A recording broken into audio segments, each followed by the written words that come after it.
Hello everyone, my name is Arpit. आज के video में हम ऑब्जेक्टिव सेशन स्टार्ट करते हैं। तो हम फर्स्ट क्वेश्चन से स्टार्ट करते हैं। फर्स्ट क्वेश्चन है, if all the sequence voltage at the fault point in power system are equal then fault is.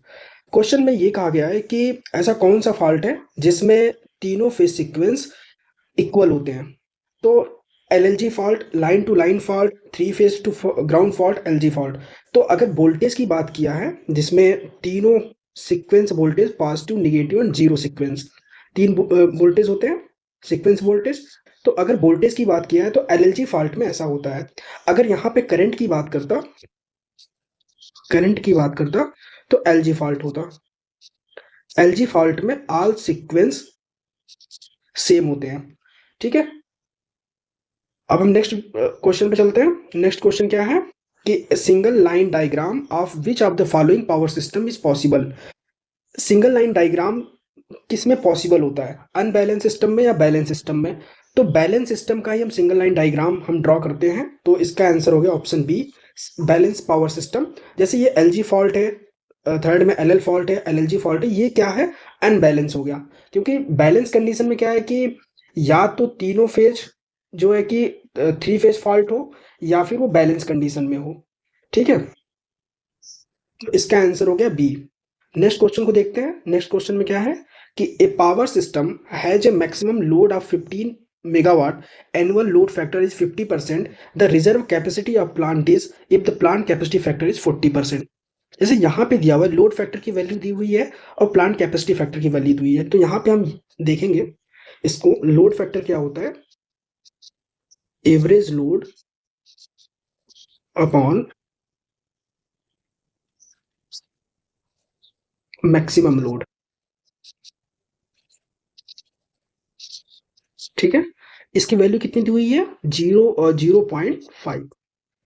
अब जो है कि प्लांट कैपेसिटी फैक्टर क्या होता है, प्लांट कैपेसिटी फैक्टर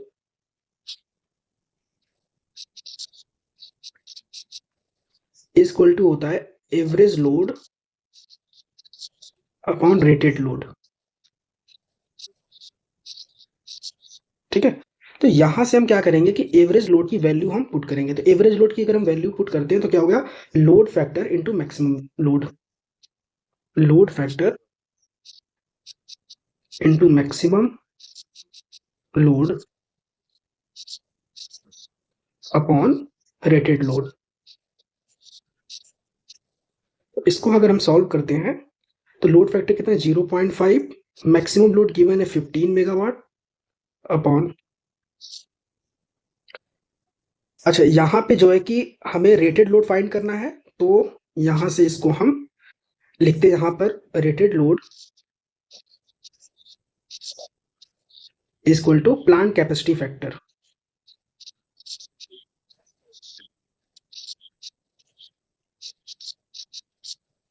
तो यहाँ पे क्या होगा, 0.4 इज इक्वल टू हो गया 18.75 मेगावाट, क्योंकि ये 15 जो है कि वो मेगावाट में है। ठीक है, अब हमें क्या फाइंड करना है, रिजर्व कैपेसिटी फाइंड करना है।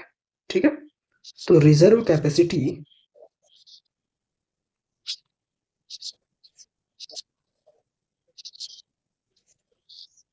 इज इक्वल टू क्या होगा, rated load, plant rated load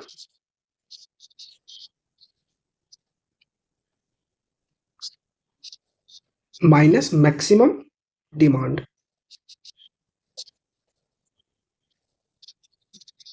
ठीक है, तो यहां पे क्या हो गया, 18.75 माइनस 15 कितना हो गया, 3.75 मेगावाट। तो क्या आंसर करेक्ट हो गया, ऑप्शन ए करेक्ट हो गया। ठीक है, अब हम नेक्स्ट क्वेश्चन पे चलते हैं। नेक्स्ट क्वेश्चन क्या है, if the power system network is at V S क्या है, source voltage angle del, and receiving in voltage is V R angle zero, consisting of the impedance of transmission line as कितना दिया हुआ है impedance, R plus J3 ohm. For maximum power transfer to the load, the most appropriate value of resistance R should be. ठीक है, यहां पे question में ये कहा गया है कि मैक्सिमम पावर ट्रांसफर करने के लिए आर एंड एक्स में क्या रिलेशन होता है वो हम देखते हैं। जैसे कि फॉर मैक्सिमम पावर ट्रांसफर के लिए होता है x equal to under root 3r। ठीक है, ये किसके लिए है? मैक्सिमम पावर ट्रांसफर की कंडीशन में।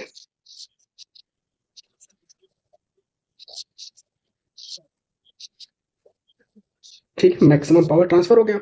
अब हमें क्या फाइंड करना है? आर फाइंड करना है। तो R is equal to X कितना दिया हुआ है? एक्स कितना दिया हुआ है? 3 दिया हुआ है। तो 3/√3। तो इसको अगर हम सॉल्व करते हैं तो क्या आएगा? Under root 3। अब अंडर रूट 3 की वैल्यू कितनी होती है? 1.7320। ये किस में करेक्ट है? ऑप्शन ए करेक्ट है। ठीक है, अब जो ये आर की वैल्यू आई हुई है, ये किस कंडीशन में? मैक्सिमम पावर ट्रांसफर की कंडीशन में है। ठीक है, ये फार्मूला है, इसे आप देख लीजिएगा।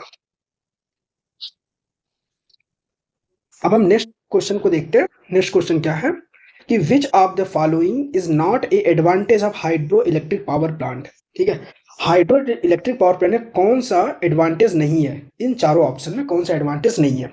तो जैसे कि हम देख रहे हैं कि नो फ्यूल रिक्वायरमेंट, ये तो एडवांटेज है क्योंकि इसमें हम वाटर यूज करते हैं।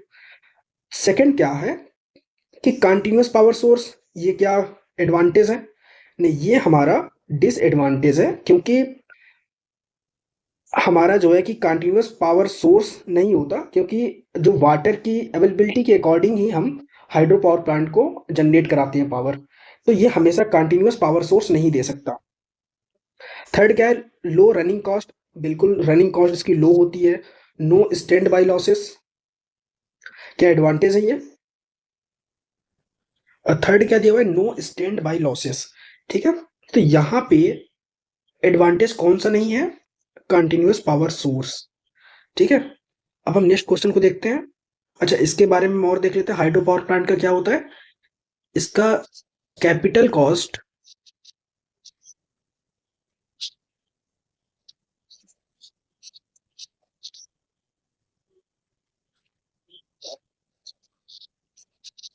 कैपिटल कॉस्ट हाई होता है, रनिंग कॉस्ट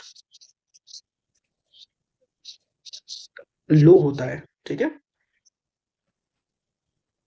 और इसका एज कितना होता है? Approx 100 years. ठीक है,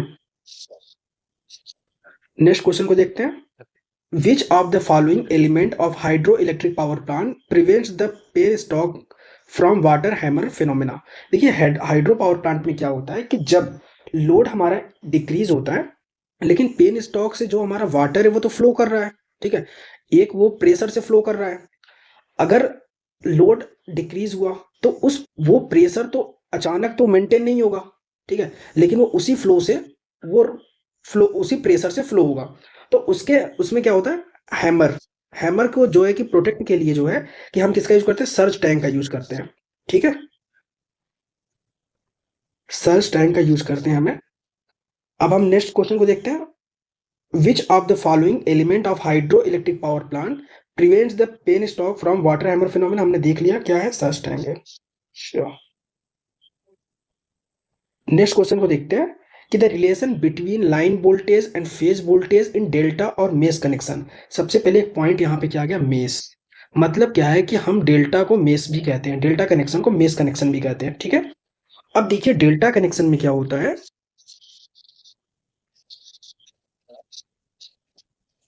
डेल्टा कनेक्शन में क्या होता है कि जो हमारा लाइन वोल्टेज होता है वो फेज वोल्टेज के बराबर होता है, लेकिन इसका जो लाइन करंट होता है वो क्या होता है? √3 फेज करंट। ठीक है, लेकिन स्टार में क्या होगा?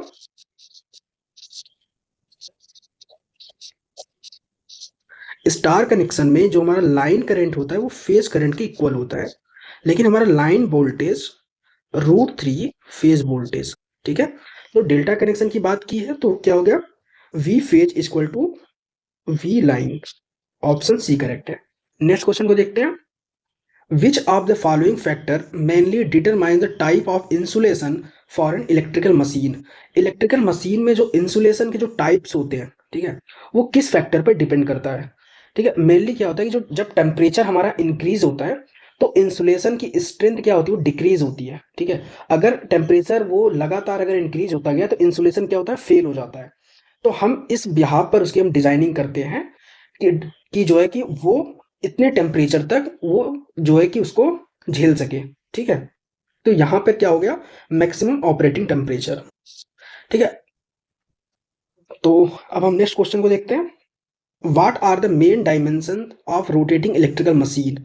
ठीक है, इलेक्ट्रिकल मशीन में जो है कि मेन डायमेंशन किसका होता है रोटेटिंग इलेक्ट्रिकल मशीन में, आर्मेचर डायामीटर एंड, यहाँ से फर्स्ट ऑप्शन देखते हैं, field diameter armature core length. नहीं, field diameter and armature core length की बात किया है, हमें दोनों देखने हैं। ये तो करेक्ट है बट ये करेक्ट नहीं है।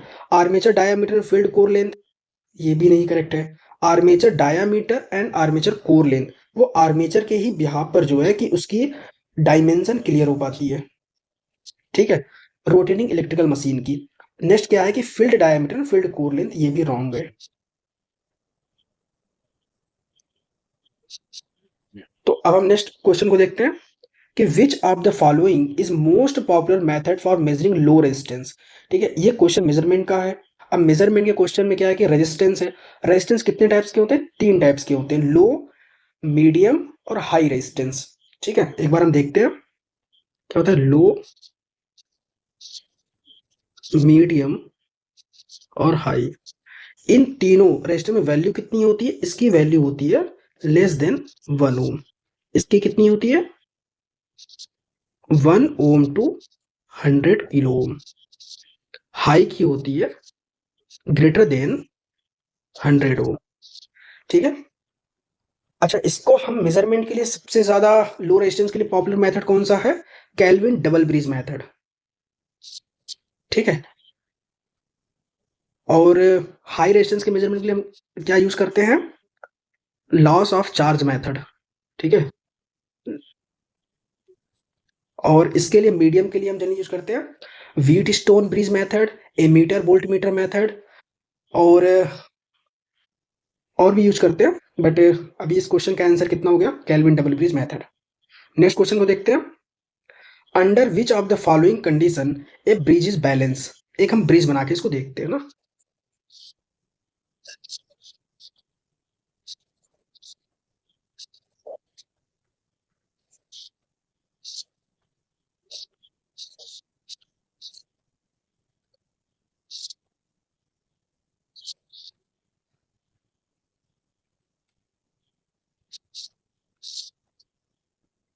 ये मान लीजिए क्या है, R1, R2, R3, R4। ठीक है, बैलेंस कंडीशन में क्या होता है, at balance condition R1 R4 is equal to R2 R3।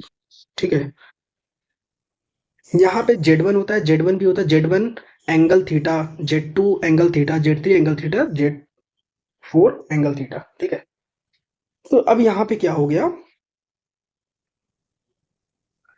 कि अगर ये बैलेंस कंडीशन में होगा तो ये जो डिटेक्टर है वो क्या होगा, जीरो जो है कि वो रीडिंग देगा। ठीक है, इसमें इसमें कोई करंट फ्लो नहीं करेगा, इसमें कोई करंट फ्लो नहीं करेगा, आई इक्वल टू 0। ठीक है, तो ऑप्शन ए करेक्ट है। नेक्स्ट क्वेश्चन को देखते हैं। The Schering bridge can be used for. Schering bridge किसके लिए यूज करते हैं, कैपेसिटेंस मेजरमेंट के लिए करते हैं।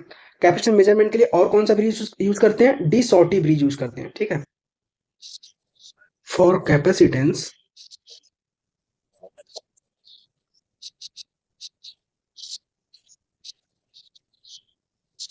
डी शॉर्टी ब्रिज, और सेकंड कौन सा होता है, शेयरिंग ब्रिज।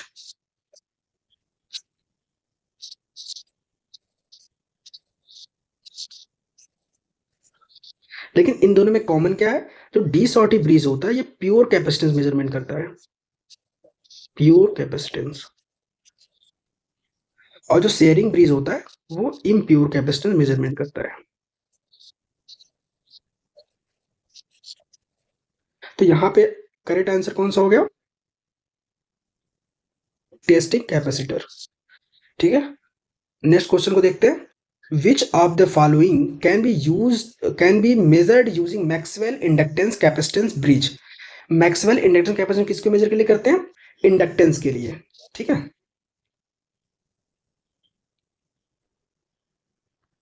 अब हम और भी देख लेते हैं ऊपर। कैपेसिटेंस के लिए हमने ऊपर देख लिया, फ्रीक्वेंसी के लिए क्या यूज करते हैं? Veins bridge.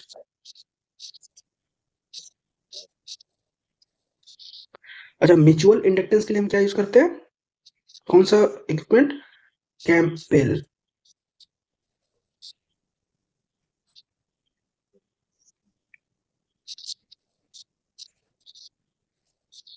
ठीक है, अब हम नेक्स्ट क्वेश्चन को देखते हैं। Electromagnetic torque in rotating electrical machine is present when. ठीक है, तो इसमें क्या क्या है? इलेक्ट्रोमैग्नेटिक टॉर्क कब आता है? जब किसी मशीन में स्टेटर मतलब फील्ड वाइंडिंग में भी करंट फ्लो हो, उसमें भी फ्लक्स हो, और रोटर में भी फ्लक्स हो, तो उन दोनों के अट्रैक्शन से क्या होता है? इलेक्ट्रोमैग्नेटिक टॉर्क प्रोड्यूस होता है। तो बहुत stator rotor winding carry current, दोनों करंट कैरिंग होनी चाहिए। ठीक है, नेक्स्ट क्वेश्चन क्या है कि singly and doubly excited magnetic system application separately respectively. Question में ये है कि कौन सा इस ऑप्शंस में जो सिंगली एक्साइटेड है एंड डबली एक्साइटेड है। तो लाउड स्पीकर एंड टेकोमीटर्स, ये क्या होता है ना? डबली एक्साइटेड होता है। ठीक है, synchronous motor and moving iron instrument, synchronous motor तो डबली एक्साइटेड होता है। DC shunt machine and solenoids. Last क्या है? Reluctance motor and synchronous motor. ठीक है, रिलेक्टेंस मोटर क्या होता है? वो सिंगली एक्साइटेड सिंक्रोनस मोटर होता है, एंड जो थ्री फेज सिंक्रोनस मोटर ये है, तो ये क्या होता है? डबली एक्साइटेड सिंक्रोनस मोटर होता है। ये सिंगली होता है और ये डबली एक्साइटेड होता है।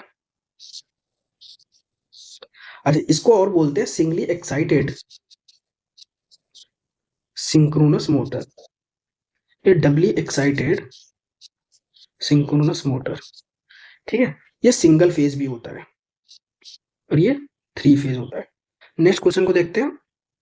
The speed at which rotating magnetic field revolves is called.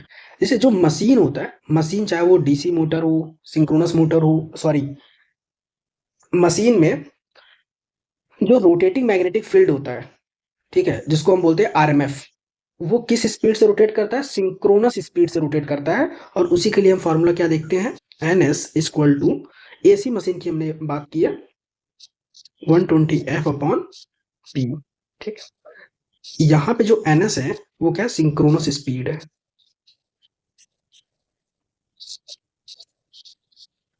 और ये हो गया पोल है, ये फ्रीक्वेंसी है।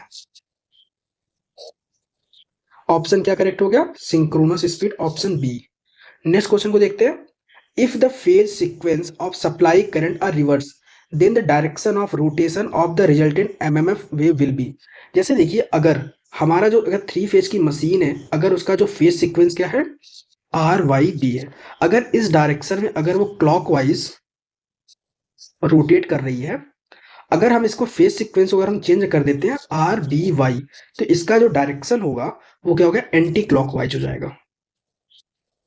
ठीक है, तो यहां पे क्या आंसर हो गया? B, reverse. नेक्स्ट क्वेश्चन को देखते हैं। Which of the following two winding produce induce the working flux and working EMF respectively. जो फ्लक्स वर्किंग फ्लक्स कहां प्रोड्यूस होता है? फील्ड वाइंडिंग के थ्रू। ठीक है, और जो वर्किंग ईएमएफ कहां प्रोड्यूस होता है? आर्मेचर वाइंडिंग में। तो क्या ऑप्शन हो गया? ए हो गया, field winding and armature winding.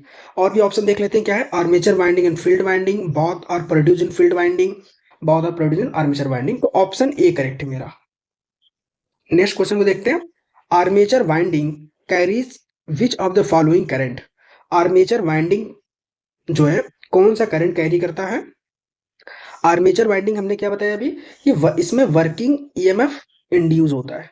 ठीक है, तो यहाँ पे क्या है? इसमें वर्किंग ईएमएफ, ठीक है, produce working EMF, induce working EMF होता है। तो ये क्या कैरी करता है? लोड करंट कैरी करता है। और जो मैग्नेटाइजिंग करंट ओनली क्या कैरी करता है? कौन कैरी करता है? Field winding.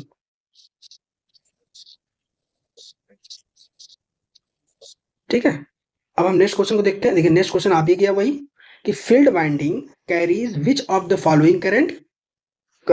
तो एक्साइटिंग करंट ओनली, ये फील्ड वाइंडिंग का मैंने बताया कि फील्ड वाइंडिंग क्या कैरी करता है? Exciting current only. Armature winding carry करता है लोड करंट। ठीक है, नेक्स्ट क्वेश्चन देखिए क्या है, कि the rating of armature winding is, ठीक है, जो आर्मेचर वाइंडिंग होती है, मशीन की जो आर्मेचर वाइंडिंग होती है, उसकी रेटिंग क्या होती है? उसकी rating 0.5 to 2% of the rated power of the machine, नहीं। नेक्स्ट क्या है? Less than the power rating of the machine, नहीं। Greater than the power rating of the machine, wrong है। Equal to the power rating of the machine, option D correct है। जो armature winding की जो rating होती है, वही rating machine की पावर रेटिंग होती है, ठीक है। तो ऑप्शन डी करेक्ट है। अब हम नेक्स्ट क्वेश्चन देखते हैं कि what is the reason behind armature structure for the both DC and AC machine being laminated. चाहे वो डीसी मशीन हो या एसी मशीन हो, उसके जो हम कोर को क्या करते हैं, हम लेमिनेट करते हैं।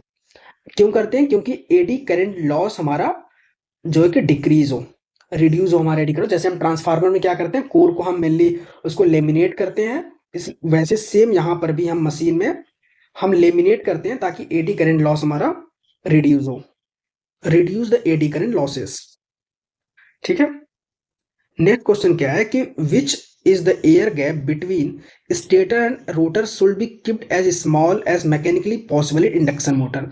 जैसे इंडक्शन मोटर में क्या होता है, स्टेटर होता है, रोटर होता है, उन दोनों के बीच में एयर गैप होता है, ठीक है। लेकिन एयर गैप हम क्यों रखते हैं? ताकि जो रोटेशन है वो प्रॉपर तरीके से वो रोटेट कर पाए, ठीक है। लेकिन इतना भी एयर गैप नहीं करना है जिससे पावर फैक्टर क्या हो, वो डिक्रीज हो जाए, बहुत पुअर हो जाए, और जो हमारा लीकेज फ्लक्स ज्यादा होगा, ठीक है। और इससे अगर मान लीजिए कि अगर एयर ज्यादा होगा तो हमारा पावर फैक्टर तो पुअर होगा ही, लीकेज फ्लक्स भी होगा, एंड क्या होगा, उसका जो रिलेक्टेंस होगा अगर वो ज्यादा होगा तो हमारा जो करंट होगा वो क्या करेगा, डिक्रीज करेगा। तो सेम फ्लक्स के लिए हमें करंट इंक्रीज करना होगा, तो इससे क्या होगा, पावर फैक्टर डिक्रीज हो जाएगा, ठीक है। ऑप्शन डी करेक्ट है। बहुत reduce leakage flux between stator and rotor and also for better operating power factor.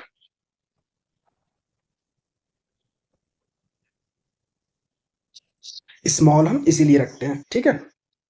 Next question को हम देखते हैं कि which of the statement here are correct regarding the transformer, ठीक है। ये स्टेटमेंट दिया हुआ है, इसमें से कौन सा करेक्ट है?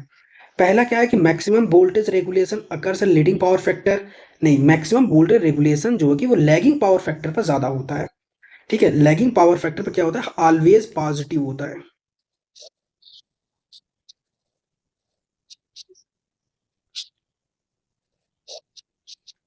पॉजिटिव होता है, ठीक है। तो ये तो रॉन्ग हो गया। नेक्स्ट क्या है कि maximum voltage regulation occurs when load power factor angle impedance angle of the leakage impedance are same. ये स्टेटमेंट क्या है, करेक्ट है। थर्ड क्या है, voltage regulation at zero power factor is always zero, नहीं, ये रॉन्ग है, ठीक है। क्योंकि जीरो पावर फैक्टर है तो ऑलवेज जीरो नहीं हुआ, जीरो हमेशा जो है कि वो लीडिंग पावर फैक्टर पे होता है, ठीक है। और यूनिटी पावर फैक्टर पर भी जीरो नहीं होता है ना, तो ये भी रॉन्ग है। तो क्या है, वोल्टेज रेगुलेशन ऑफ ट्रांसफार्मर में भी negative at leading power factor, ये करेक्ट है। तो कौन सा हमारा करेक्ट हो गया, 1, 2 एंड 4, ठीक है। यहाँ पे लीडिंग के लिए क्या होता है, पॉजिटिव, निगेटिव, जीरो, और यूनिटी के लिए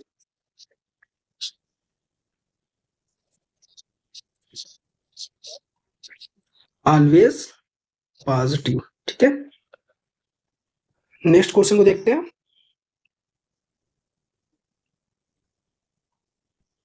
यहाँ पे आर का परसेंटेज कितना दिया है, 2%। एक्स का कितना है, 4%, ठीक है। यहां से पहले हम जेड फाइंड करते हैं। अगर हम यहां से हम जेड फाइंड करेंगे तो क्या आ जाएगा, 4.47%, ठीक है। अब क्या है कि मैक्सिमम पूछा, क्या है कि मैक्सिमम वोल्टेज ड्रॉप पूछा है। Then the voltage drop is maximum, मतलब क्या है कि वोल्टेज रेगुलेशन सबसे ज्यादा किसमें है। तो यहाँ पे क्या है, कॉस थीटा, पावर फैक्टर पूछा है, cos theta percentage R upon percentage Z. Percentage कितना है, 2%, अपॉन जेड कितना है, 4.47, कॉस थीटा 0.45, ठीक है। ऑप्शन, अच्छा, 0.45 लैगिंग, क्योंकि लैगिंग कंडीशन में ही होता है। ठीक है, ऑफ हो गया। नेक्स्ट क्वेश्चन को देखते हैं। The full load voltage drop in single phase transformer 2% दिया है, 4% दिया है, सेम प्रीवियस पिछला क्वेश्चन। लेकिन यहाँ पे क्या पूछा है कि voltage drop is zero at, यहाँ पे जीरो पूछा है। तो जीरो किस में होता है? लीडिंग पावर फैक्टर में होता है। तो पहले हमने देख लिया कि ये क्या है, लीडिंग पावर फैक्टर है। ठीक है, हमने देख लिया कि ये यहाँ पर वोल्टेज ड्रॉप पूछा है, वोल्टेज ड्रॉप इज जीरो। तो यहाँ पर जैसे हमने परसेंटेज एक्स किया था 2%, परसेंटेज एक्स क्या था 4%, तो परसेंटेज जेड हमने क्या फाइंड किया था 4, परसेंटेज जेड था 4.47। ठीक है, यहाँ पर ये पूछा है पावर फैक्टर पूछा है जिसमें वोल्टेज ड्रॉप जीरो हो। तो क्या हो जाएगा cos theta is equal to, यहाँ पे परसेंटेज एक्स हो जाएगा जीरो के केस में, परसेंटेज जेड। तो क्या हो गया 4/4.47 इक्वल टू क्या 0.9 लैगिंग। ठीक है, तो ऑप्शन सी करेक्ट है। नेक्स्ट क्वेश्चन को देखते हैं। The statement which support the point that auto transformer advantage. Auto transformer में क्या क्या एडवांटेज होते हैं? ऐसे वेट ऑफ कंडक्टर रिड्यूस, हाँ कंडक्टर रिड्यूस होता है, ओमिक लॉस रिड्यूस होता है, लीकेज रिएक्टेंस रिड्यूस होता है। लेकिन शॉर्ट सर्किट करंट क्या होता है, ये इंक्रीज होता है ऑटो ट्रांसफार्मर में, हाइयर। तो 1, 2 एंड 3 करेक्ट है, तो ऑप्शन ए करेक्ट है। यहाँ पे एक क्वेश्चन ये है कि which of the above are correct for an auto transformer when compared to the identical rating two winding transformer. ठीक है, जब क्या होता है जैसे ऑटो ट्रांसफार्मर है, जब इसका के लेस देन 1 होता है उस केस में ये स्टेटमेंट दिया हुआ है। ठीक है, तो केवीए रेटिंग 1/1 माइनस के करेक्ट है, लॉसेस 1 माइनस के करेक्ट है। लेकिन जो ड्रॉप होता है वो ड्रॉप क्या होता है 1 माइनस के होता है। लेकिन यहाँ पे 1/1 माइनस के दिया तो ये रॉन्ग है। तो कौन सा हमारा करेक्ट आंसर है 1 and 2, option A. Next question को देखते हैं क्या है कि the voltage regulation of a transformer eight full load 0.8 power factor leading पे कितने हैं -2%। ये जो -2% वो लीडिंग पावर फैक्टर पे ही पॉसिबल है। At voltage regulation at full load 0.8 power factor lagging पे क्या होगा? हमने जैसे देखा हमने कि लैगिंग पे क्या होता है कि हमेशा वोल्टेज रेगुलेशन पॉजिटिव होता है। तो यहाँ पर क्या हो गया पॉजिटिव हो जाएगा। ठीक है, नेक्स्ट क्वेश्चन क्या है? Maximum efficiency of a transformer for a constant load current occurs at. देखिए जो मैक्सिमम इफिशियंसी क्या होता है, मैक्सिमम इफिशियंसी के केस में क्या होता है, से इफिशियंसी क्या होता है एस कॉस फाई अपॉन, यहाँ पे फ्रैक्शन भी होता है एक्स। ठीक है, तो X S cos phi plus P I plus S square P C. ठीक है, जब हमारा यहाँ पे क्वेश्चन में क्या दे दिया है कि जब लोड करंट ही हमारा कांस्टेंट है तो हमारा मैक्सिमम पावर, मैक्सिमम इफिशियंसी जो होता है वो पावर फैक्टर किस पावर फैक्टर पे ज्यादा होगा? यूनिटी पावर फैक्टर पे। अगर मान लीजिए ये अगर 1 हो जाएगा तो मैक्सिमम होगा, इसी पे डिपेंड करेगा। ठीक है, तो यूनिटी पावर फैक्टर करेक्ट है। नेक्स्ट क्वेश्चन क्या है कि if a transformer is at no load then it will act like. अगर ट्रांसफार्मर नो लोड की कंडीशन में है तो उस टाइम कैसा बिहेव करेगा? जैसा हम जानते हैं कि उस टाइम जो पावर फैक्टर होता है वेरी पुअर होता है, अप्रॉक्स 0.2 0.3 होता है। लेकिन लेकिन लैगिंग होता है। तो हम इसका देखते हैं डायग्राम। जैसे क्या है कि हम बना लेते हैं नो लोड पे,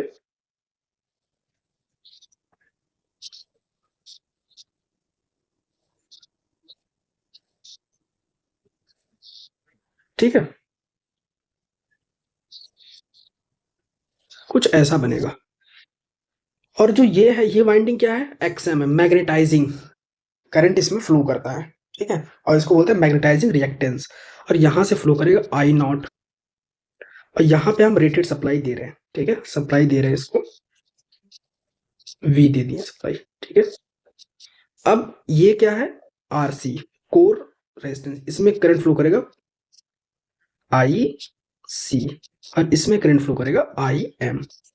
अब जैसा क्या है कि जो आरसी है, ये कोर रेजिस्टेंस, इसकी वैल्यू क्या होती है, बहुत ज्यादा होती है, ताकि जो कि जो आईसी है वो अगर कम फ्लो करेगा तो एडी करंट लॉस हमारा कम होगा। तो RC much much greater than X M, ठीक है। तो इस कंडीशन में क्या होगा कि आई एम ज्यादा होगा, फिर I M greater than I सी।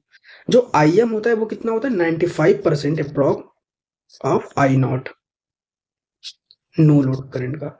ये कितना हो गया फिर 5%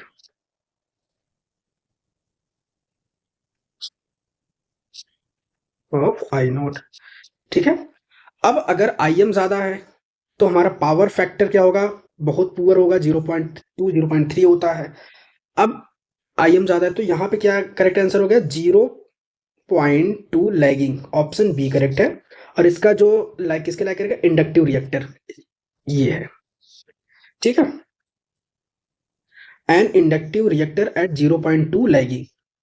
अब हम नेक्स्ट क्वेश्चन को देखते हैं कि when a transformer winding suffer a short circuit then inter turns of the same winding experience. जैसे क्या है कि मान लीजिए वाइंडिंग है, कोर टाइप ट्रांसफार्मर है, primary winding and secondary winding, correct.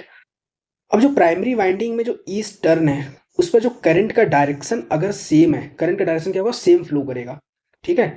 अगर सेम फ्लो कर रहा है और उसमें शॉर्ट हो गया तो जैसे कि हम जानते हैं कि अगर करंट दो कंडक्टर में अगर सेम करंट फ्लो कर रहा है तो उनमें क्या कौन सा फोर्स लगेगा, अट्रैक्टिव फोर्स लगेगा। जैसे एक कंडक्टर मान लीजिए ये है, एक ये, अगर इसमें सेम करंट फ्लो कर रहा है तो इन दोनों के बीच कौन सा लगेगा, अट्रैक्टिव फोर्स लगेगा।